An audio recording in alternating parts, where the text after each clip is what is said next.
রব্বুল আলামিন আমাদেরকে সূরা বাকারার মধ্যে শিক্ষা দিচ্ছেন, রব্বানা আতিনা ফিদ দুনিয়া হাসানাতাও ওয়া ফিল আখিরাতি হাসানাতাও ওয়া কিনা আযাবান নার।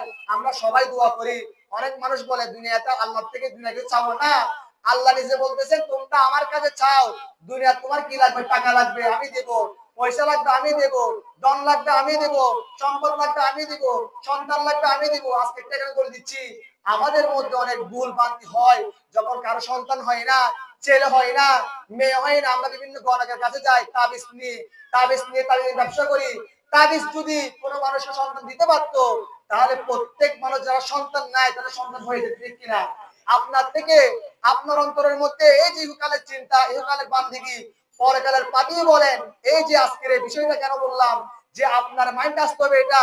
আল্লাহ রাব্বুল আলামিন বলেছেন, আল্লাহ সামিউম বাসির, আল্লাহ সব দেখেন, সব জানেন। তাহলে আল্লাহ আমার মনের মধ্যে কি রয়েছে, আমার অন্তরে কি রয়েছে, আমার কি চাহিদা, সেজন্য রাসূল কারীম রাউফুর রহিম বলেন, ইন্নামাল আমালু বিন্নিয়াত। যে ব্যক্তি যা নিয়ত করে, যার অন্তরে যা থাকে, আল্লাহ তাকে তা দান করে। সুবহানাল্লাহ।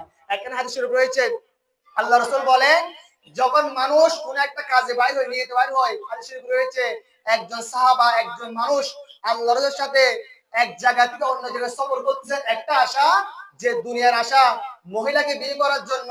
অন্য সাহাবারা ছিল, তারা রাসূল কারীম সাল্লাল্লাহু সাথে গিয়েছেন আল্লাহকে রাজি করার জন্য। সেজন্য আল্লাহ রাসূল বলেছেন, যে যা চায় সে তা পায়। সেজন্য আমাদের কি খেয়াল রাখতে হবে, আমাদের আমল করতে হবে, যে আল্লাহ রাব্বুল আলামিন যে বলেছেন, রব্বানা আতিনা ফিদ দুনিয়া হাসানাতাও ওয়া ফিল আখিরাতি হাসানাতাও ওয়া কিনা আযাবান নার। শিক্ষা দিচ্ছেন, আল্লাহ বলেন যে হে আমাদের আমাদের বলতেছেন, আল্লাহকে বলো, হে আল্লাহ আমাদের পালনকর্তা, আমাদেরকে দুনিয়াতে কল্যাণ দাও, ফিদ দুনিয়া দুনিয়াতে কল্যাণ দাও, হাসানা কল্যাণ দাও, ওয়া ফিল আখিরাতি হাসানা আখিরাতে কল্যাণ দাও। তাহলে পৃথিবীর মধ্যে পাঠিয়েছেন আমাদেরকে 60 বছর, 70 বছর, 10 বছর, 20 বছর, এগুলো এমনি এমনি পাঠায় নাই। আপনাকে আমাকে আল্লাহ সৃষ্টি করেছেন, ওয়াবুদুল্লাহা ওয়ালা তুশরিকু বিহি।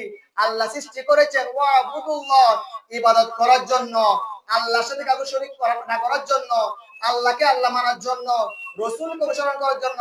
আতিউল্লাহ ওয়া আতিউর রাসূল, আল্লাহ এবং রাসূলকে অনুসরণ করার জন্য। আজকে আপনি আমি হাজার কাজ, হাজার কর্ম, বিভিন্ন ফিতনা ফাসাদে জড়িত হওয়ার পরে আজকে দুনিয়ার যে লোক লালসা ছিল, সব আমাদেরকে গ্রাস করার কারণে ওই যে দুনিয়ার কাজ, দুনিয়ার কর্ম, দুনিয়ার ইবাদত বান্দিগি, আখিরাতের পাথেয়, মুক্তির পথ, মুক্তির একটা দিক,